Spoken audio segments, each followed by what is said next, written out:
নবী করিম সাল্লাল্লাহু আলাইহি ওয়াসাল্লাম বলেছেন, যদি কেউ সকালবেলায় ক্ষমা চাওয়ার সবচেয়ে শ্রেষ্ঠ দোয়াটা পাঠ করে সকালে এবং ইয়াকিনের সাথে পাঠ করে, বিশ্বাসের সাথে পাঠ করে, তাহলে সারা দিনের মধ্যে যদি কখনো তার মৃত্যু হয় তাহলে সে ব্যক্তি আহলুল জান্নাহ বা জান্নাতবাসীদের অন্তর্ভুক্ত হবে। সন্ধ্যার সময় যদি এই দোয়া কেউ পড়ে এরকম বিশ্বাসের সাথে, ইয়াকিনের সাথে, তাহলে সেক্ষেত্রে ওই রাতের ভিতরে যদি তার মৃত্যু হয় সেও আল্লাহ রাব্বুল আলামিনের কাছে জান্নাতবাসী হিসাবে যাবে ইনশাআল্লাহ। সাইয়্যিদুল ইস্তিগফার মানে হলো সকল ইস্তিগফারের মধ্যে শ্রেষ্ঠ ইস্তিগফার।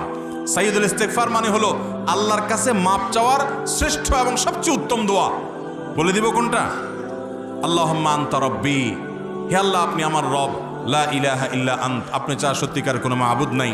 আল্লাহুম্মা আনতা রব্বি লা ইলাহা ইল্লা আন্ত খালাকতানি, আপনি আমাকে সৃষ্টি করেছেন। ওয়া আনা আবদুকা, আমি আপনার গোলাম। ওয়া আনা আলা আহদিকা ওয়া ওয়া'দিকা মাস্তাতা'তু, আপনার সাথে যে আমার কমিটমেন্ট, আপনার গোলামি দাসত্ব করার, আপনাকে রব হিসাবে মেনে নেওয়ার, একত্ববাদের যে স্বীকারোক্তি আমি দিয়েছি, এর উপর আমি যতটুকু সম্ভব থাকার চেষ্টা করেছি।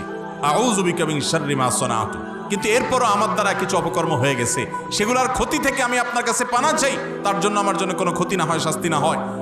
আউযু বিকা মিন শাররি মা সানাতু আবুউ লাকা বিনি'মাতিকা আলাইয়া, আপনি আমার প্রতি নিয়ামত দিয়েছেন আমি স্বীকার করি। ও আবুউ লাকা বিযামবি, আমি আবার অনেক পাপ করেছি সেটাও স্বীকার করি। ফাগফিরলি, অতএব আমাকে মাফ করে দেন। ফাইন্নাহু লা ইয়াগফিরু যুনুবা ইল্লা আন্ত, কারণ আপনি ছাড়া কেউ কোনো পাপ অপরাধ মাফ করতে পারেন না। এটা হলো সাইয়্যিদুল ইস্তিগফার।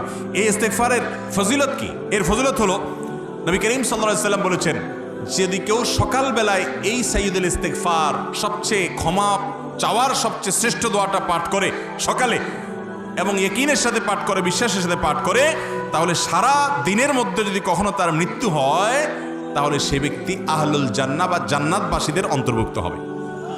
সন্ধ্যার সময় যদি এই দোয়া কেউ পড়ে এরকম বিশ্বাসের সাথে, ইয়াকিনের সাথে, তাহলে সেক্ষেত্রে ওই রাতের ভিতরে যদি তার মৃত্যু হয় সেও আল্লাহ রাব্বুল আলামিনের কাছে জান্নাতবাসী হিসাবে যাবে ইনশাআল্লাহ।